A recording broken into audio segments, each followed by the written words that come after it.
帰れるとばかり思って満州からできるだけの品物を持って、背負って、そして、国家からブラゴへ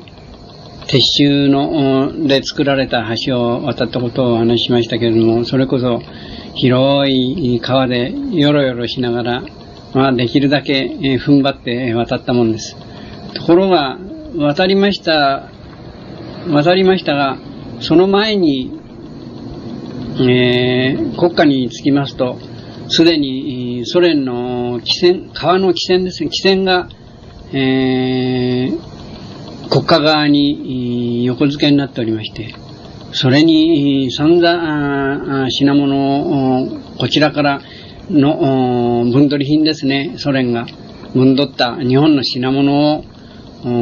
積み込んで、そして鉄舟で渡ったわけです。それから向こうで渡りましてから、その船から品物を取り出しまして、そして、荷上げして、そして、ある地点に積み重ねたものなんですけれども、その国家にいる自分に一人の兵隊が何か品物を、この缶詰ですね、缶詰を取って、そしてそれを保証に見つけられたそうです。その時にすごい勢いで、拳銃をバッとこう出しまして、そして脅かされたそうですが、そんなふうなことがあって、ソ連の兵隊は実戦にはすごく、気を使っているんだというふうなことが分かったんですけれども、汽船がこちら側と向こう側に2隻ありました。相当大きな汽船です。500トンとか言ってましたけれども、その本当のことは分かりません。乗ったこともありませんし、ただ積み込んだだけですから、米やその他を積み込みました。着きましたブラゴエが、にはたくさん四角な自動車がこう走っていました。もうそれこそたくさん走って見たことのないような車だったんですけど、それがジープだということは分かりました。で、ジープには USS-8 と書いてありました。一連の番号がつけてありました。その番号の2つに分かれてありまして、確か3桁からあとは何桁だか忘れてしまいましたが、いちいちその車がいくつ来たかなんていうことは僕らには全然わかりませんでしたけれども、そのジープのためにソ連軍が非常に助かって、それで日本が負けたんだと、そんなふうなことも言われたもんでした。そのジープはすごい勢いで走ってましたが、これはやっぱりソ連製ではなくてアメリカの製だったもんで、つまるところはソ連に負けたんでなくてアメリカに負けたんじゃないかっていう、そういうその時の実感でした。それから今度は自動車トラックのことですけれども、トラックは日本のトラックが随分シベリア鉄道で、東の方へ送られていきました。それを僕らは市駅に行きまして情けない思いで見たんですけども、それこそたくさん送られていきました。そしてその他に馬両も送られていきました。馬は見ませんでしたけども、やはり向こうでも馬は使ってましたんで、馬も相当満州から持ってったんじゃないかと、こんなふうに思います。そして伐採なんかに私たちが使われました自動車を見てみますと、それはアメリカのベーカー製でした。そして彼らの言うことには、この米火星というのは力があるけれども、ガソリンを食ってしょうがないっていうんです。で、日本のマシーナ、自動トラックは、ガソリンも少ししか使わないし、とても経済的でいい車だと、こんな風に言っておりました。それから日本ではあまり見かけませんでした女の運転手を見かけることができました。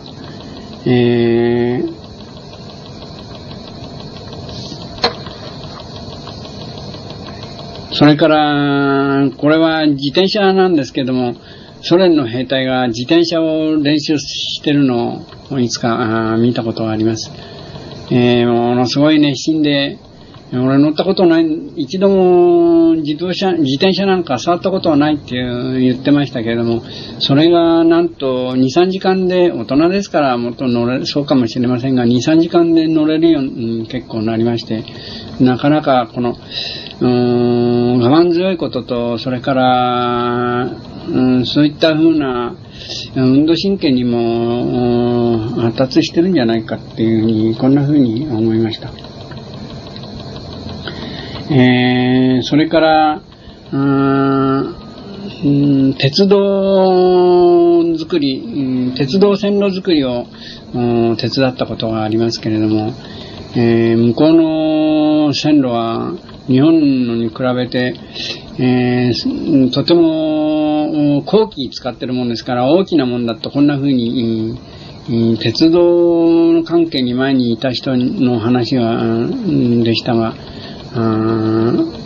々が、担ぐんです、人力で。ですから重いんですよね。それで、何十人というほどいっぺんにわっしょいとこう声をかけまして、そして肩に担いで、そして鉄道建設の場所へ、持っていくわけです。何回かやりましたが、相当それは、力がいりました。それからその鉄道はどこで作ってるんかと思って見ましたら、その鉄道の線路にはスターリン工場とこんな風に書いてありました。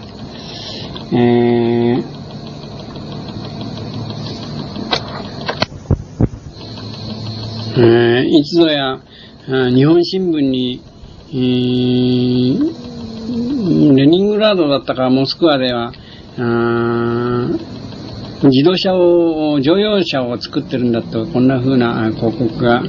写真で載ってましたけれども、話に聞きますと、自動車は大して作れていないんだと、こんな風なことを聞きました。また我々が例のノボリビンスカヤから大収容所へ行った時に乗ったシベリア鉄道は板の腰掛けその他で、そして2段になっていました。ですから随分広くて、びっくりしたんですけども、何しろその座るところが、板だったもんですから、随分すごい車に乗ってるんだなって、こんな風に思いました。そして明かりをくれましたけれども、その明かりがろうそくでした。今はそんな風なことはないと思いますけれども、そんなひどい車に我々乗せられました。寒くて、どうにもしょうがなかったことを覚えております。それとまた3人に乗った話をこの前お話ししましたけれども、トロイカなどというそんな風な立派なソリを見たことはありませんでした。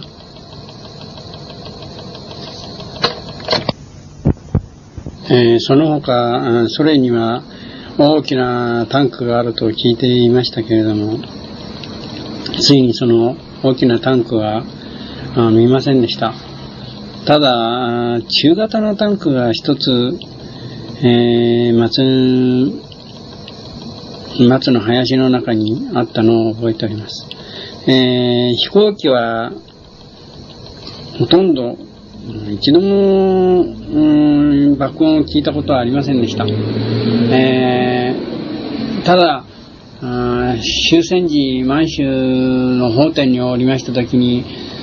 大きな輸送機が空を走っていましたし、飛んでいましたし、我々の頭上で、ソ連機が乱舞しました。すごい勢いで、すごい速さで、乱舞してましたが、あれはミグと言うんだというふうなことを聞きました。なんかすごい速力で、あったという、そんなふうな話を聞きました。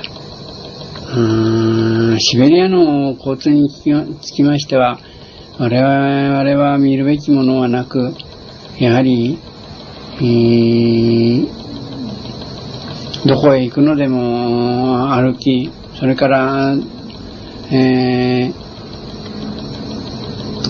かなり遠く行くとすればトラック、それから、働き行くのに一度隣の町へ、汽車で行ったことがあります。その時に降りようと思いましたら、ただプラットフォームも何でもないところへ止まりました。そして我々はそこから降りて働きに行きました。それからいつか我々がその何もないプラットフォームのところへ立っておりました時に、いわゆる今の SL ですね。それが機関車だけピカピカに光らして、そして、その汽車の前には星がついてました。星と鎌と、土ですか。そして、若い男がその機関車の前へ、両手を広げて、そして、乗ってですね、走ってきたのが印象的でした。シベリアの交通機関といえば、我々が見たのはそんな風なもので、確かに見るべきものはなかったんです。それからそうですね、どこ製かわかりませんが、我々がシベリア鉄道で帰ってくる途中で大きな貨車が数十台並んで、廃車のように並んでいましたが、あれはどこからか持ってきたのか、もう廃車になったのか、すごい大きな日本で見られないような貨車が数十台並んで、おったのを見ました。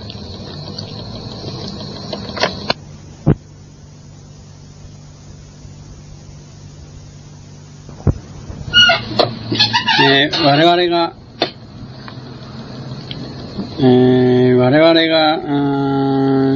ノブリビンスカヤへ着いたときに、降りて鉄道の線路に沿って、収容所に行ったというふうにお話ししましたけれども、それが軽便鉄道でした。で、その軽便鉄道は薪で走るんです。で、その薪で走る時に使うその薪をですね、作ったことはあるわけです。それを管理する人がおりまして、僕らもだんだんと製材工場へ、枕木の製材工場へ行くようになって、その薪作りはやめてしまいましたけれども、その枕木工場から働いて、帰り際にその焚き木を肩に一本ずつ背負って、自分らの収容所に帰ってきたことを覚えています。そしてそれはやはりその鉄道の所属だったもんですから、後から随分文句言われました。日本人は私たちの焚き木を、汽車の焚き木を持って帰ってしまうと、こんなふうな苦情がありましてね。そして、初めは意気揚々と担いで帰りましたけど、しまいにはちょっといただいたり、それからもうしまいにはそういうことをやらなくなりました。そして我々が冬を越すために、我々の収容所の近くにあります林を相当切りました。だんだん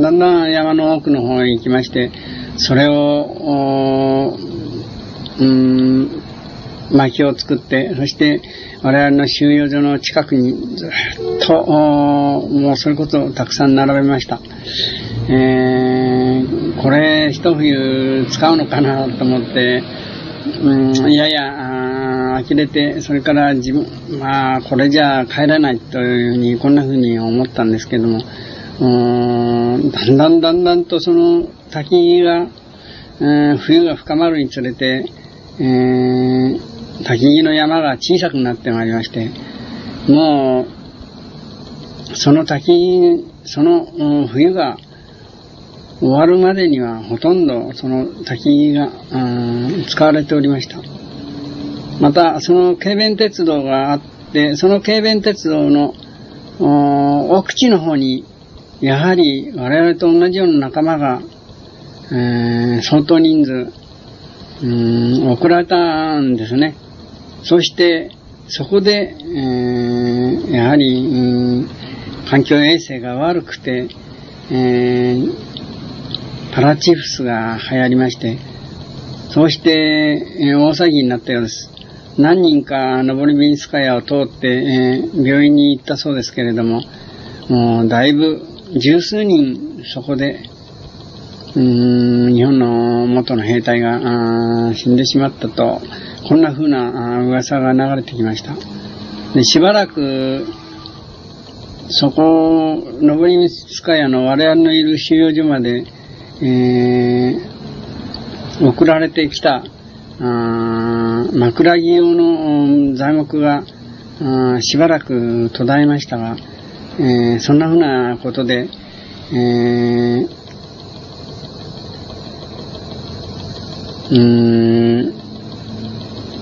作業が中止になったから枕木が来なくなったんじゃないかって、こんなふうに我々は想像しました。それからやがてそこの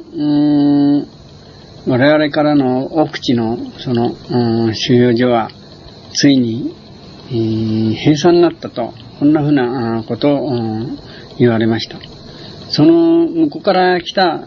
どういうふうにその元の兵隊がその我々の収容所のそばのを通っていったか、その詳細は全然わかりませんでした。そうです。私がパラチウスと言ったのは発信チュースの間違いだったと思います。確か発信チュースだとこんなふうに、聞きました。そしてそれがシベリアの兵隊の全軍に何か衛生に気をつけろと、そのシラミに気をつけろという船が回ったというふうな話を聞きました。そして影響がありましたよ。それだけで我々も随分気をつけるようになりましたし、ある時その我々の炊事をやってます人の兵隊の中に一人ケジラミを吐かした人がいたそうです。ケジラミというのは薬も何もないし、なかなか取りにくくて、ケジラミというのはどういうもんだなんて言っていろいろ議論がありましたが、やはりカモフラージして黒い色してるっていうなかなか取れないよっていうふうな話を聞きましたが、とうとうその兵隊は炊事場をクビになってしまいまして、我々と同じような労働部隊に入ったそうです。元来炊事場にいる人は食べるものには、それほど、いくら食料がないと言っても、割とこの緩やかなんです、食料については。でその人はたちまちのうちに労働部隊へ移ったもんですから衰弱しまして、どこか他の収容所に移ってしまったと。我々が衰弱しまして、裏の田のそばの大きな収容所に移ったと、それと同じようになったのかもしれません。彼がどんな風なそれからのシベリアの生活をやったか、そういうことももちろん全然皆目わかりません。このテープレコーダーがちょうど空いてましたので、ここへ吹き込みたいと思いますけれども、1979年の9月5日は記念すべき日になりました。それは元隊長の石川中尉から突然電話がありまして、僕は石川なんだけども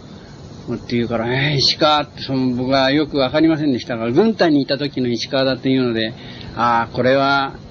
前の勤務中隊の、人だなと思いまして、まさか隊長だと思わなかったもんで、石川って言うと誰でしたっけとこう言ったわけです。石川というのが2人おりまして、1人は隊長、1人は、やっぱり科学をやってた人なんですけども、その人のことかなとちょっと思ったんです。でよく聞いてみますと、言葉がズーズ弁でしたので、隊長ですかとこう言いますと、隊長って言いにくかったらしいんですね。それで、俺は元の隊長だって言うんです。で、っ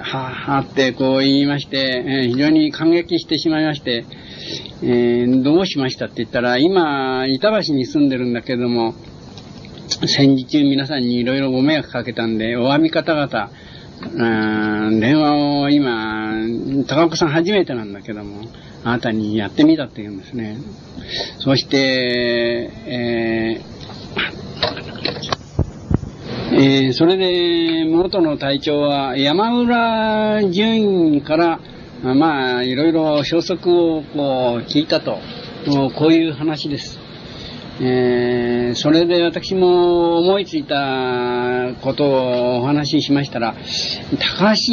少尉というふうにお話ししてしまったんですけど、これは岩下少尉の間違いで、岩下さんは鹿児島県の鹿児島高等農林を卒業した人だということを私は覚えておりましたので、その話をしました。そしてそうだったななんて言ってました。それから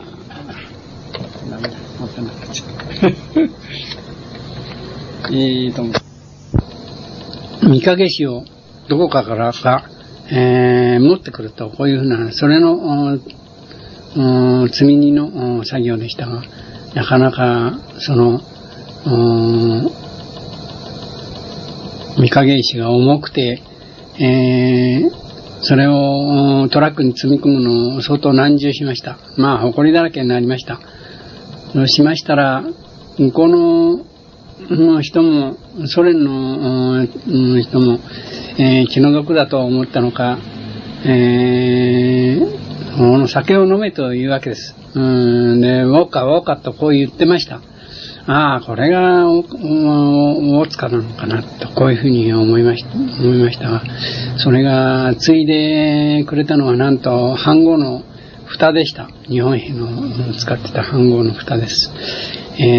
もう相当使ったと見えて、アルミが腐食して、黒いボツボツがその飯盒の中蓋にできていて、その上に透明なボトクが、注がれていたわけです。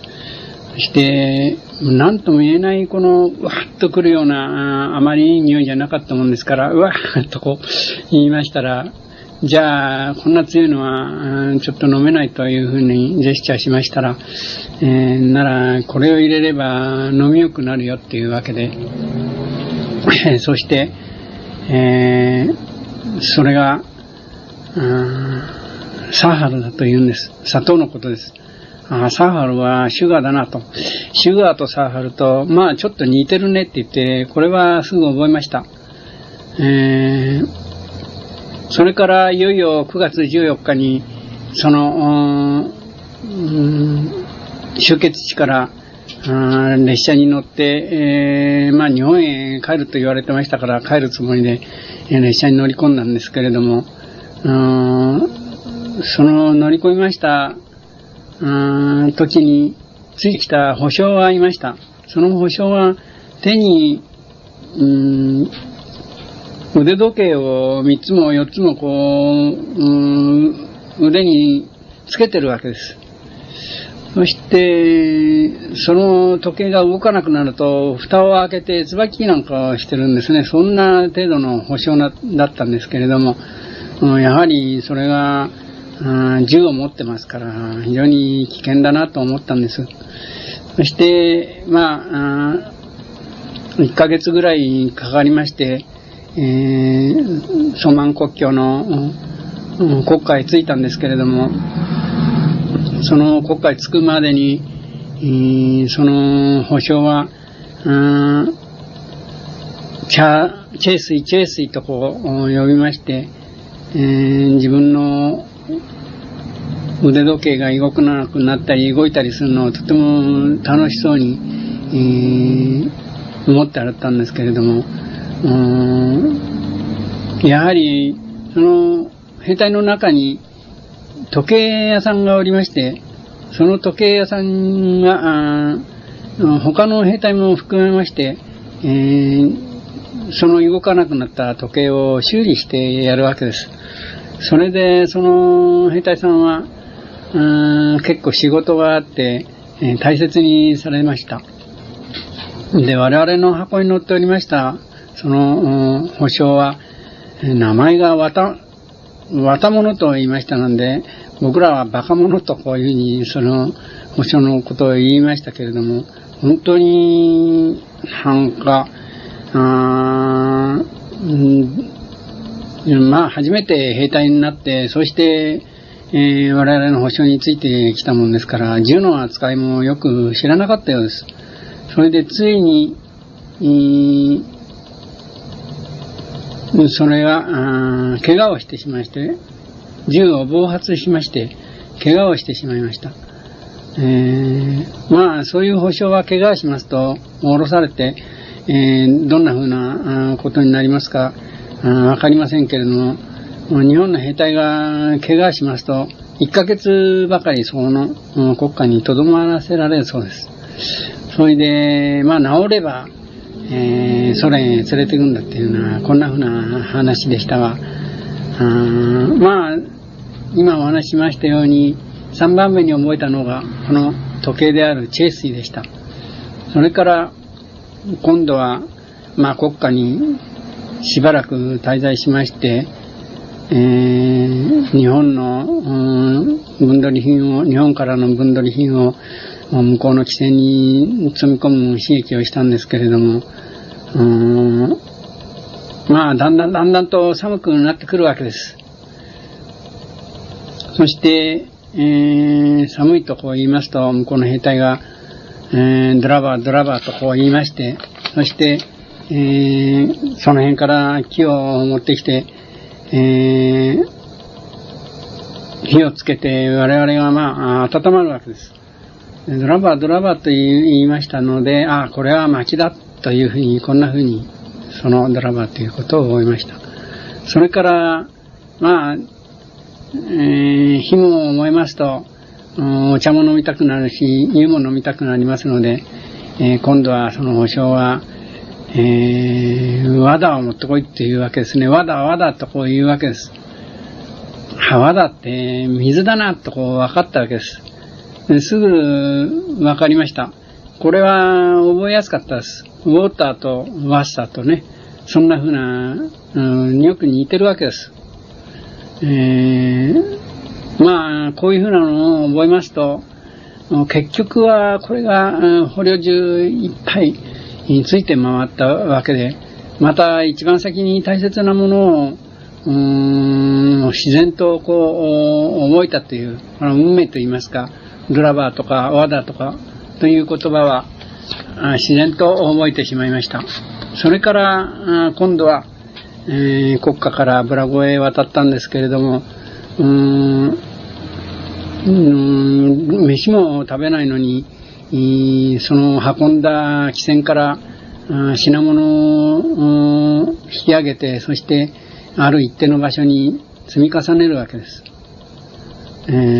そういう刺激をやったんです。腹はペコペコだったし、それからやはりなんとなくそんなふうなことをするのは尺だから少しずつはサボったんですけれども、そうしますと彼らの保証はダバイダバイって言うんですね。ダバイ、何でもダバイって言うんです。だからははは、これはそれやれっていうことだなっていうふうに覚え込んだわけです。それからスカリエスカリエってこう言うんですね。ノロノロやってるとスカリエって言うんです。それでダバイとスカリエっていう言葉を覚えました。またこのブラゴエまで鉄柱の橋を渡りまして、向こうの岸へ着いた時に帽子をかぶって、そして耳の蓋だけを上に上げた少年が